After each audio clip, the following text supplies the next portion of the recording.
जय हिंद साथियों, वंदे मातरम। स्वागत है आपका आपके अपने YouTube चैनल अभिनंदन एकेडमी में, जिसमें हम आर्मी जीडी के प्रैक्टिस सेट लगा रहे हैं, जिसके 10 सेट कंप्लीट हो चुके हैं।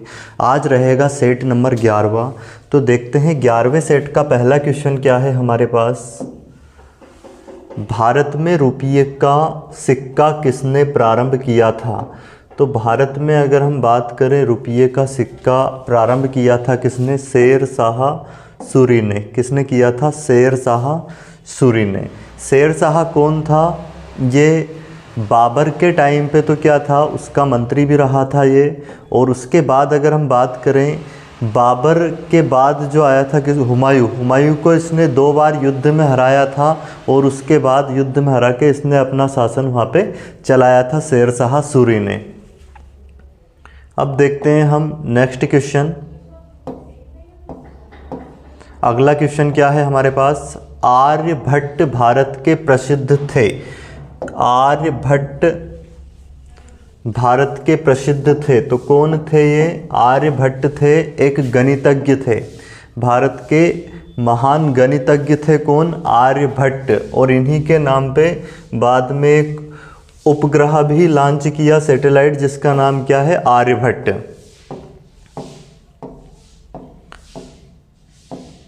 अंतर्राष्ट्रीय तिथि रेखा कहाँ से होकर गुजरती है? अंतर्राष्ट्रीय तिथि रेखा कहाँ से होकर गुजरती है? तो ये गुजरती है 180 degree Greenwich. 180 degree Greenwich. Option B इसका बिल्कुल सही आंसर है। नेक्स्ट क्वेश्चन क्या है हमारे पास। नीति आयोग के प्रथम उपाध्यक्ष कौन थे? तो नीति आयोग पहले योजना आयोग था, जिसके जो अध्यक्ष थे योजना आयोग के, वो थे पंडित जवाहरलाल नेहरू। जो प्रधानमंत्री होते हैं वो ही इसके अध्यक्ष होते हैं, परंतु इसको 2015 में नरेंद्र मोदी ने योजना आयोग को नीति आयोग बना दिया। और नीति आयोग के जो प्रथम अध्यक्ष थे वो तो कौन थे? अपने नरेंद्र मोदी। और उसके बाद इसके जो सीईओ थे वो थे अमिताभ कांत। और हमसे पूछा है प्रथम उपाध्यक्ष। प्रथम उपाध्यक्ष कौन थे इसके? अरविंद पनगड़िया। कौन थे? अरविंद पनगड़िया। ऑप्शन बी इसका बिल्कुल सही आंसर होगा। अगला क्वेश्चन है हमारे पास इसका। जीएसटी का विस्तारित रूप क्या है? जीएसटी का विस्तारित रूप क्या है? तो जीएसटी के अगर हम विस्तारित रूप की बात करें तो ये है goods and service tax. Goods and service tax. Option C इसका बिल्कुल सही आंसर होगा। नेक्स्ट क्वेश्चन देखते हैं हम। वर्ष 2022 में एशियाई खेल कहाँ पर आयोजित किए जाएंगे? वर्ष 2022 में एशियाई खेल कहाँ पर आयोजित किए जाएंगे? तो ये उस टाइम का ये करंट का क्वेश्चन है। तो कब कहाँ किया गया था, इस तरह से आएगा ये क्वेश्चन। वर्ष 2022 में एशियाई खेल कहाँ पर आयोजित किया गया था? तो ये थे होंगजाऊ, एक जगह है कहाँ पे? चीन में। अब चीन की अगर हम बात करें, इसकी जो राजधानी है वो क्या है? चीन की राजधानी है बीजिंग। और चीन के जो प्रधानमंत्री है वो है कौन? चीन के प्रधानमंत्री है शी जिनपिंग। और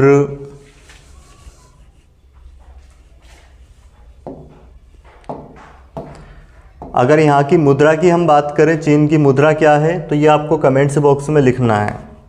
2 मुद्रा है वहाँ की, 2 करेंसी, दोनों के नाम आपको लिखना है। किस भारतीय को साहित्य का नोबेल पुरस्कार मिला? किस भारतीय को साहित्य का नोबेल पुरस्कार मिला? तो ये क्वेश्चन पिछले सेट में भी आया था। किनको मिला है साहित्य के क्षेत्र में नोबेल पुरस्कार? रविंद्रनाथ टैगोर को। कब मिला है? 1913 में। अगला क्वेश्चन देखते हैं हम। और यहाँ पे जैसे एक और क्या है, मदर टेरेसा। मदर टेरेसा को भी नोबेल पुरस्कार मिल चुका है, पर किस क्षेत्र में मिला है वो आपको बताना है। जैसा कि 6 क्षेत्र में नोबेल पुरस्कार दिया जाता है। उत्पाद शुल्क का तात्पर्य क्या है? उत्पाद शुल्क मतलब उत्पाद कर, कोई वस्तु का अगर उत्पादन करे तो उस पर लगाया गया जो शुल्क जो कर है वो क्या है? तो माल के आयात पर, माल के निर्यात पर, माल के उत्पादन पर कर। तो उत्पाद शुल्क का मतलब क्या होगा? माल के उत्पादन पर कर। अगला क्वेश्चन देखते हैं हम। नेक्स्ट क्वेश्चन है हमारे पास क्वेश्चन नंबर 9, पिनाका क्या है? तो पिनाका क्या है, इसकी अगर हम बात करें पिनाका की,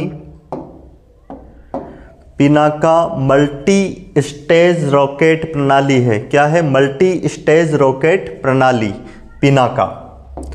अगला क्वेश्चन है हमारे पास, नेक्स्ट क्वेश्चन इस सेट का, विश्व का सबसे बड़ा देश कौन सा है? विश्व का सबसे बड़ा देश कौन सा है? अगर विश्व के हम सबसे बड़े देश की बात करें क्षेत्रफल की दृष्टि से तो वो कौन सा देश है? रूस।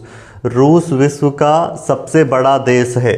और सबसे छोटा देश कौन सा है? सबसे छोटे देश की अगर हम बात करें तो वह है वेटिकन सिटी। कौन सा देश है सबसे छोटा? Vatican city. अगला क्वेश्चन है, और ये रूस की अगर हम राजधानी की बात करें तो इसकी राजधानी क्या है? रूस की राजधानी है मास्को। रूस की राजधानी क्या है? मास्को। और इसके अगर हम प्रधानमंत्री की बात करें तो वो कौन है? Vladimir Putin. कौन है? व्लादिमीर पुतिन, जिसने यूक्रेन पर अभी युद्ध किया था, यूक्रेन से।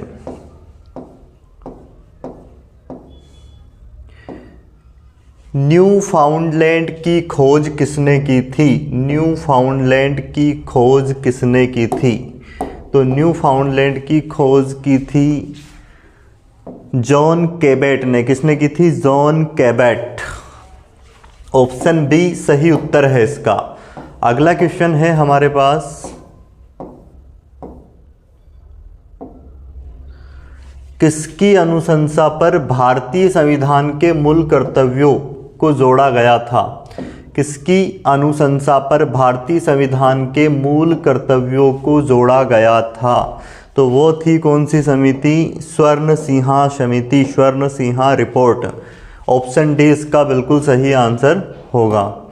अगला क्वेश्चन है हमारे पास क्वेश्चन नंबर 13, अंतर्राष्ट्रीय न्यायालय में न्यायाधीशों की कुल संख्या कितनी है? जो हमारा अंतर्राष्ट्रीय न्यायालय है जिसका हेडक्वार्टर कहाँ पे है? पिछली क्लास में आया था कि इस जो अंतर्राष्ट्रीय न्यायालय है उसका हेडक्वार्टर कहाँ पे है? नीदरलैंड के द हेग में। अब इसमें टोटल न्यायालय की अगर हम न्यायाधीशों की अगर बात करें संख्याओं की तो वो कितनी है? टोटल 15 है। तो याद रखना है कितनी है? टोटल 15 है।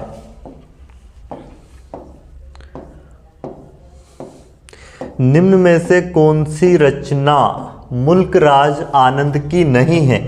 ध्यान रखना, वो रचना हमें बतानी है इसमें जो मुल्क राज आनंद की नहीं है। निम्न में से कौन सी रचना मुल्क राज आनंद की नहीं है? तो कूली जो रचना है ये भी मुल्क राज आनंद की है, कन्फेशन ऑफ ए लवर ये भी है, अनटचेबल ये भी है, परंतु कौन सी नहीं है? The untold story. The untold story मुल्क राज आनंद की कहानी नहीं है, इसलिए क्या हो जाएगा? रचना नहीं है। कौन सी? The untold story. तो ऑप्शन डी इसका करेक्ट आंसर होगा। हरिप्रसाद चौरसिया एक प्रसिद्ध है। हरिप्रसाद चौरसिया एक प्रसिद्ध है। तो हरिप्रसाद चौरसिया एक प्रसिद्ध क्या है वो आपको बताना है। क्या है? बांसुरी वादक। कौन है? बांसुरी वादक। हरिप्रसाद चौरसिया क्या बजाते हैं? हरि बांसुरी वादक है। कौन है? बांसुरी वादक। अगला क्वेश्चन है हमारे पास, एक अंतरिक्ष यात्री पृथ्वी तल की तुलना में चंद्र तल पर अधिक ऊंची छलांग लगा सकता है, क्यों? इसका कारण बताना है। क्योंकि चंद्रमा पर गुरुत्वाकर्षण का प्रभाव कम होता है। कौन सा ऑप्शन है ये? वहाँ चंद्रमा पर भारीन होता है, चंद्रमा पृथ्वी से छोटा होता है, चंद्रमा पर कोई वातावरण नहीं होता है। अंतिम ऑप्शन है चंद्र तल पर गुरुत्वाकर्षण बल पृथ्वी की तुलना में अत्यल्प होता है, मतलब बहुत कम होता है। तो इसका जो रीज़न है, जो कारण है वो क्या है? ऑप्शन डी करेक्ट आंसर होगा। क्या है? एक अंतरिक्ष यात्री पृथ्वी तल की तुलना में चंद्रमा पर अधिक ऊंची छलांग लगा सकता है, क्योंकि चंद्रमा पर क्या होता है? गुरुत्वाकर्षण बल पृथ्वी की तुलना में अत्यल्प होता है, बहुत कम होता है। गाड़ियों के पुर्जे किस बल के कारण घिस जाते हैं? गाड़ियों के पुर्जे किस बल के कारण घिस जाते हैं? तो ये घिस जाते हैं घर्षण बल के कारण। फिजिक्स का टॉपिक है, किस बल के कारण घिस जाता है? घर्षण बल के कारण। अब सबसे अधिक घर्षण बल कौन सा लगता है? स्थैतिक घर्षण बल या फिर लोटनिक घर्षण बल या फिर सर्पी घर्षण? तो सबसे अधिक कौन सा होता है? स्थैतिक घर्षण, और सबसे कम होता है लोटनिक घर्षण। द्रव की बूंद की आकृति गोलाकार होने का क्या कारण है?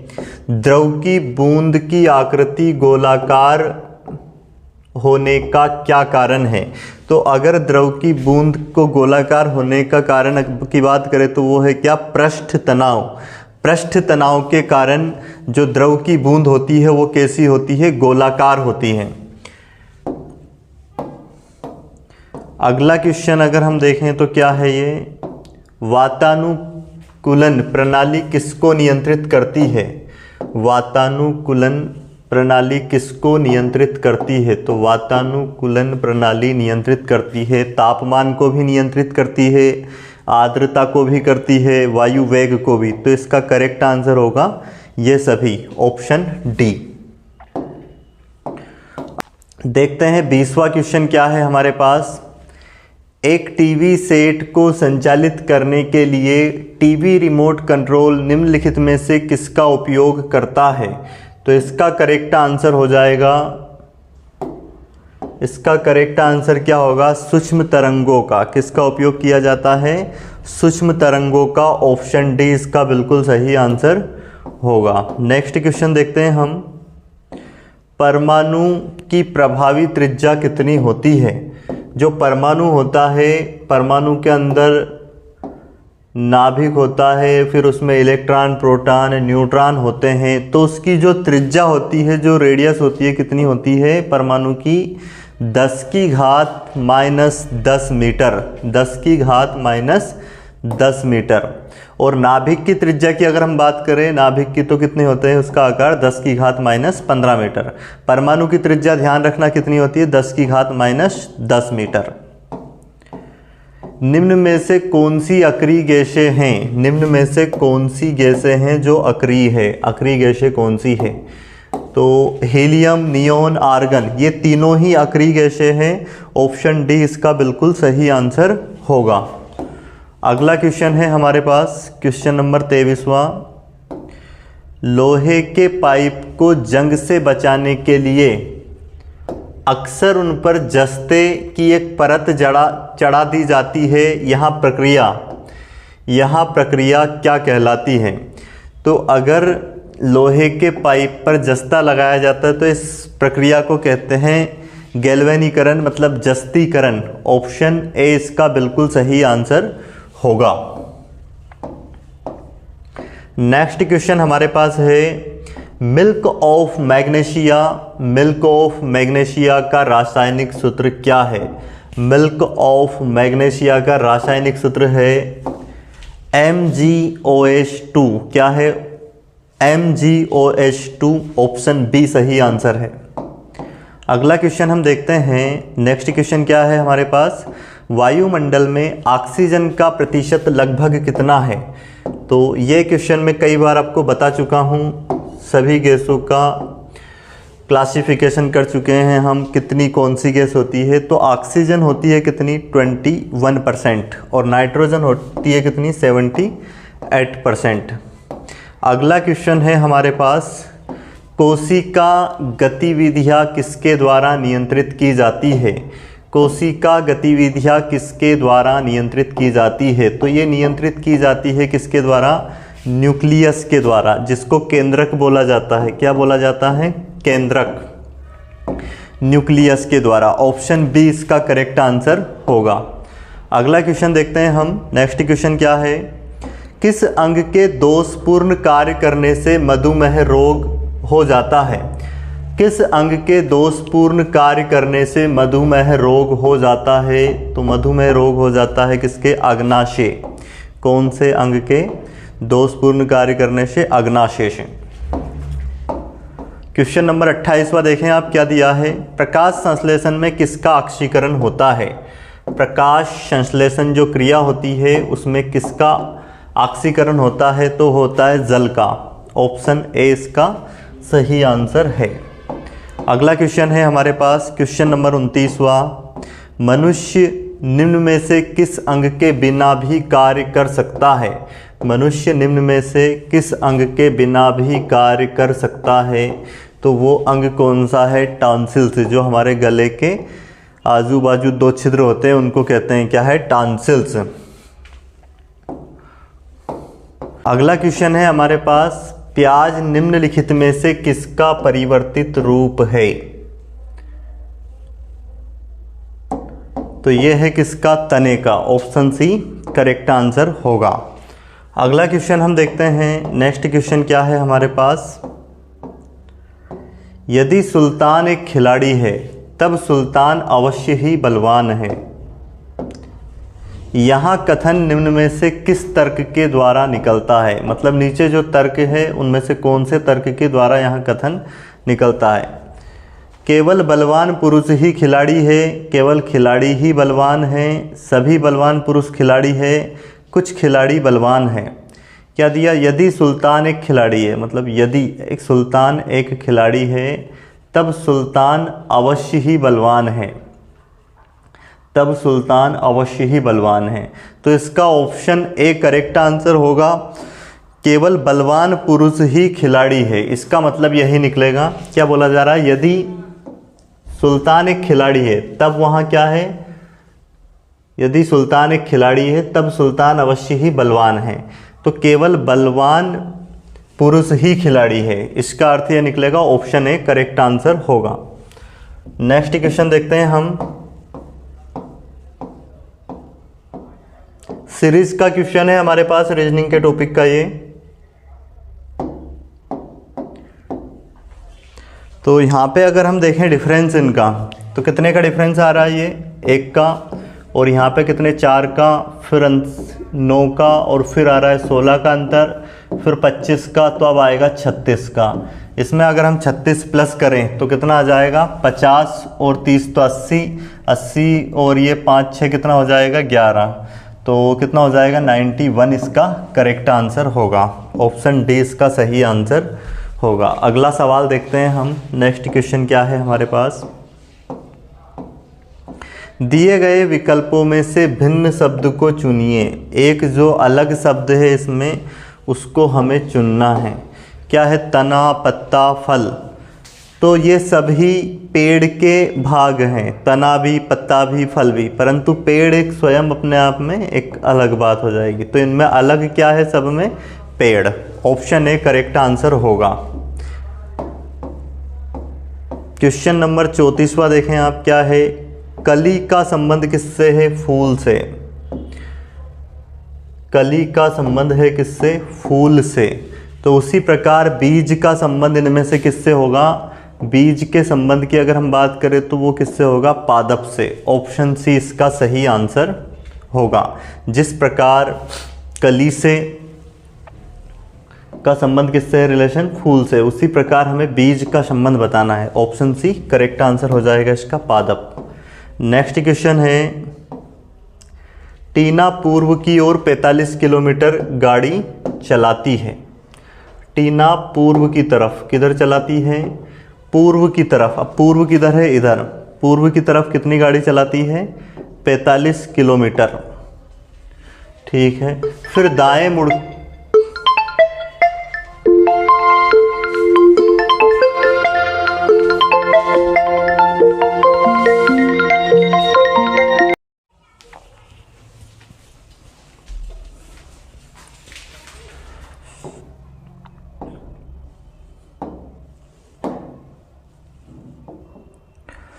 चलो देखते हैं अगला क्वेश्चन क्या है हमारे पास। नेक्स्ट क्वेश्चन है, टीना पूर्व की ओर 45 किलोमीटर गाड़ी चलाती है। तो पूर्व किधर होगा, इधर। पूर्व की ओर कितनी चलाती है गाड़ी, 45 किलोमीटर, ठीक है। फिर दाएं मुड़कर 65 किलोमीटर चलाती है। अब दायां किधर होगा, नीचे की तरफ, तो दाएं कितने चलाती है, 65 किलोमीटर गाड़ी चलाती है। फिर बाईं ओर मुड़कर 33 किलोमीटर। अब इसका बायां किधर होगा, अगर नीचे की तरफ आ रही है ये इस तरह से, तो बायां इसका होगा इधर। तो कितनी चलाती है बाईं ओर, 33 किलोमीटर। अब हमसे पूछा है कि उसका मुख किस दिशा की ओर है, तो उसके मुख की अगर हम बात करें तो इधर कौन सी दिशा होगी, पूर्व की ओर। तो क्या हो जाएगा इसका करेक्ट आंसर, पूर्व। ऑप्शन ए करेक्ट आंसर होगा, ठीक है। अगला क्वेश्चन देखते हैं। नेक्स्ट क्वेश्चन क्या है हमारे पास, सबसे छोटी भाज्य संख्या कौन सी होगी।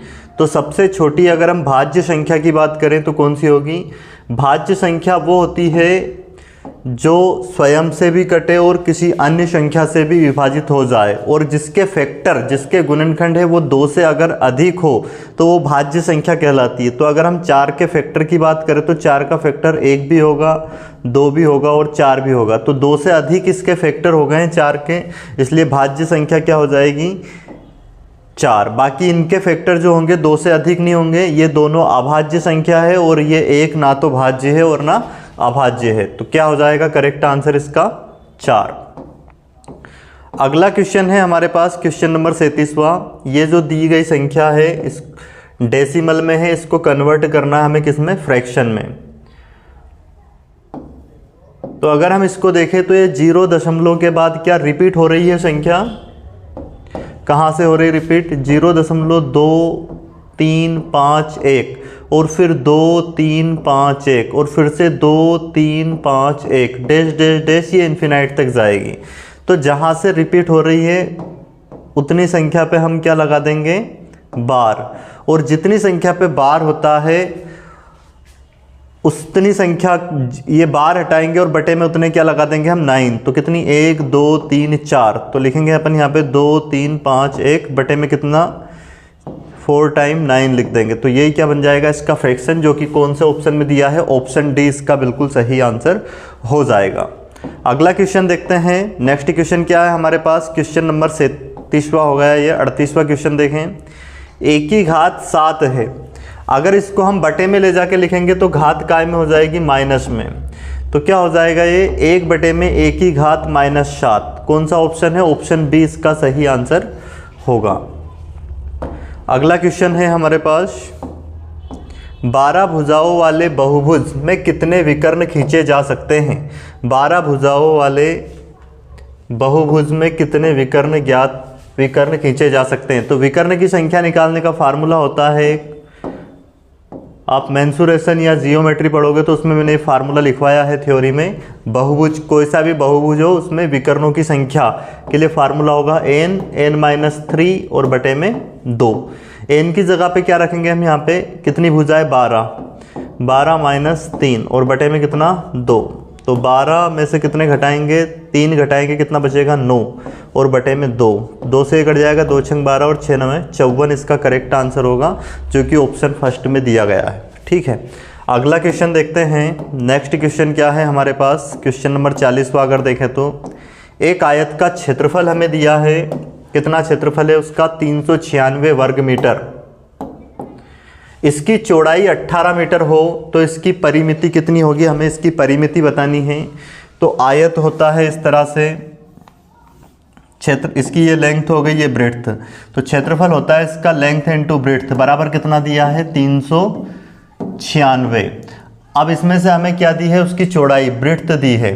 तो लेंथ हम ज्ञात कर सकते हैं यहाँ से, 18 और ये कितना हो जाएगा, 396, 18 दूनी 36, फिर यहाँ पे कितने बच गए, 3, 18 दूनी 36। तो इसका करेक्ट आंसर क्या हो जाएगा, मतलब लंबाई आई है, अभी हमें ज्ञात क्या करना है, उसकी परिमिति। इसकी परिमिति मतलब क्या होगा, परिमाप। परिमाप का फार्मूला क्या होता है, 2 ब्रैकेट में लेंथ प्लस ब्रेड्थ। तो 2 लेंथ कितना है इसका, 22 आ गया, और ब्रेड्थ कितनी है, ये है कितनी, 18। तो 22 और 18 को अगर हम प्लस कर दें तो ये 40 होगा, और 40 का डबल कर देंगे तो कितना, 80 इसकी परिमिति हो जाएगी, 80 metre. Option C correct answer होगा इसका। नेक्स्ट क्वेश्चन देखते हैं हम। अगला क्वेश्चन क्या है हमारे पास, यदि साइन थीटा बराबर कोस थीटा है तो थीटा का मान क्या होगा यहाँ पे। तो देखते हैं ये जो साइन थीटा और कोस थीटा होते हैं ये किस एंगल पर दोनों की वैल्यू बराबर होती है। तो अगर हम 45 डिग्री रखें तो साइन यहाँ पे भी 45 रखेंगे, यहाँ पे भी 45 थीटा की जगह पे। साइन 45 का मान भी 1/√2 होता है, कोस 45 का मान भी 1/√2 होता है। तो 45 डिग्री पर बराबर होंगे, थीटा का मान क्या होगा 45। ऑप्शन ए इसका सही आंसर होगा। नेक्स्ट क्वेश्चन है हमारे पास, सिंप्लीफिकेशन से है, सरलीकरण का क्वेश्चन है। देखते हैं इसमें बोर्ड मास के अकॉर्डिंग सोल्व करना है। तो पहले क्या करेंगे, डिवाइड। तो क्या होगा, डिवाइड में यहाँ पे 4 से 4 को भाग देंगे, कैंसिल हो जाएगा, कितना बचेगा 1, और ये हो जाएगा 12 8 96। 96 में से 1 घटा देंगे, कितना आ जाएगा 95। इसका करेक्ट आंसर होगा ऑप्शन डी। 42 क्वेश्चन हो। चलो देखते हैं अगला क्वेश्चन क्या है हमारे पास। 2x² + 9x + 7 बराबर 0 के मूल क्या है, अल्फा तथा बीटा है। तो अल्फा प्लस बीटा का मान है। तो अब देखो यहाँ पे मूलों के योगफल का एक फार्मूला होता है, अल्फा प्लस बीटा बराबर होता है क्या, अगर द्विघात समीकरण होती है तो उसमें मूलों के योगफल का फार्मूला होता है -b/a। तो यहाँ पे b का मान कितना दिया है 9, तो क्या हो जाएगा -9, और a का मान क्या है जो x² के गुने में है 2। तो क्या हो जाएगी वैल्यू इसकी -9/2, जो कि ऑप्शन सी दिया गया है। ऑप्शन सी इसका बिल्कुल सही आंसर होगा। अगला क्वेश्चन देखते हैं हम। नेक्स्ट क्वेश्चन क्या है हमारे पास,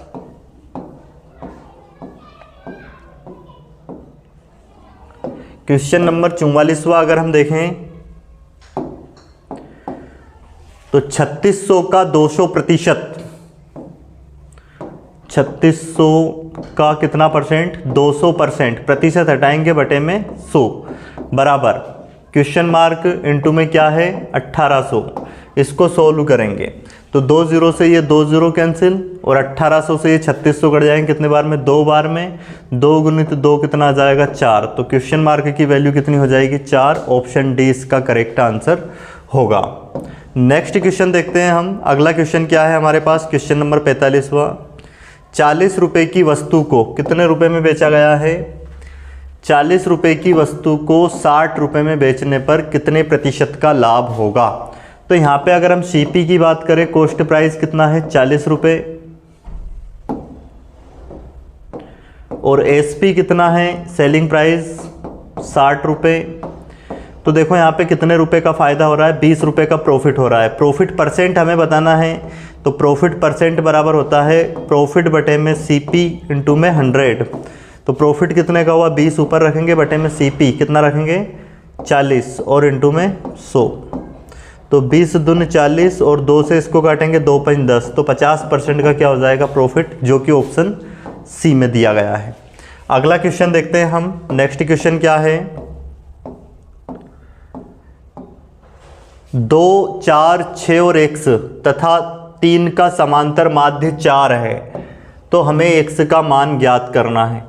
देखो समांतर माध्य और औसत बात एक होती है। औसत क्या होता है, इन सभी संख्याओं का योग, 2 + 4 + 6 + x और +3 बटे में क्या जितनी संख्या उनसे भाग देंगे, ये प्लस है 1 2 3 4 5, तो 5 से भाग देंगे तो औसत आएगा, जो कि हमें कितना दिया 4।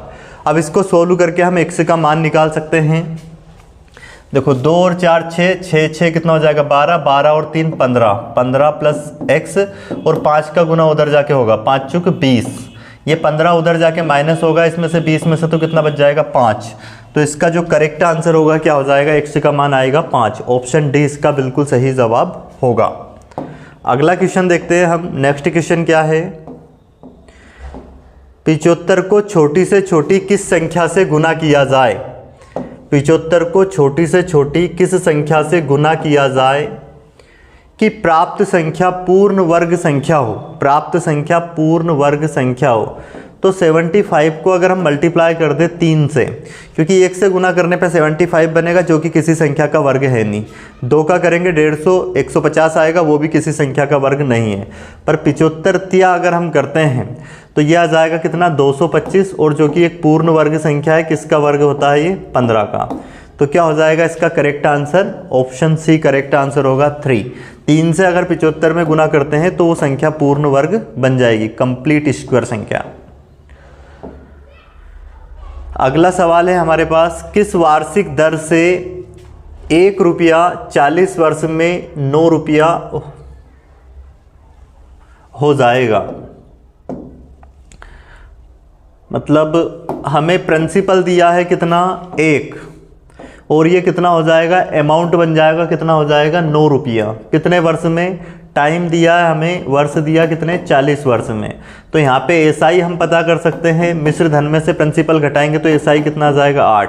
हमें बतानी है रेट, तो क्या कैसे निकालेंगे, एसआई बराबर फार्मूला क्या होता है, P गुणित R गुणित T, और बटे में रखेंगे क्या 100। एसआई की वैल्यू रखेंगे यहाँ पे 8, प्रिंसिपल कितना रखेंगे 1, और रेट हमें ज्ञात करनी, टाइम कितना 40 वर्ष, बटे में 100। अब ये कट जाएगा, 8 एकम 8, 8 पंच 40, 5 से इसको काट देंगे, 5 दून 10, 20 का गुना इधर होगा 1 में, तो रेट कितनी आ जाएगी हमारी ये 20%। ऑप्शन सी करेक्ट आंसर होगा। ठीक है, नेक्स्ट क्वेश्चन देखते हैं। अब अगला क्वेश्चन है हमारे पास, यदि x अनुपात y बराबर कितना दिया है 5:2, तो हमें ज्ञात करना है 8x plus 9y, 8x plus 2y। तो यहाँ पे x की जगह पे क्या रखेंगे, इसमें x की जगह पे रखेंगे 5 प्लस 9, y की जगह पे कितना रखेंगे 2। इसको सोल्व करेंगे, और वैसे इधर